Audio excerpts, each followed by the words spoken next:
ডিমওয়ালা ইলিশ ডিমটা এইভাবে বার করা হচ্ছে। বর্ষায় ডিমওয়ালা ইলিশের একদম টাটকা তেলটাও আছে এবং তার সঙ্গে এই ডিমটাও রয়েছে।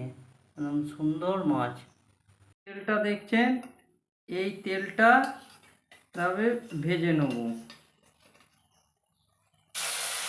এটি ভাত দিয়ে খেতে খুবই চমৎকার লাগে। আপনাদের সেই ভাত দিয়ে খাওয়ার ভিডিওটাও দেখাবো। আগে তেলটা ভালো করে ভেজে নেব। এই যে এর সঙ্গে ডিমটাও রয়েছে মাছে। ইলিশ মাছ ভাজার সময় তেলটা বার করে ভাজা হয়ে গেছে। এবার একটু লবণ দিয়ে আর ভাতে গরম ইলিশ মাছের তেল আর গরম গরম ভাত এরকম কলা পাতায় দেখছেন নিয়ে নিয়েছি। এর অমূল্য স্বাদ, এর স্বাদ বলা যাবে না।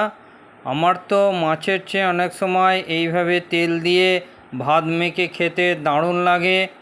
আপনাদের কাদের কাদের এইভাবে খেতে ভালো লাগে কমেন্টে জানাবেন। তেল দিয়ে ভাত অনেকটাই প্রায় খাওয়া যায়। আমি বেশ খানিকটা ভাত খেয়ে নিলাম। আমার এটি একটা প্রিয় আহারের মধ্যে পড়ে।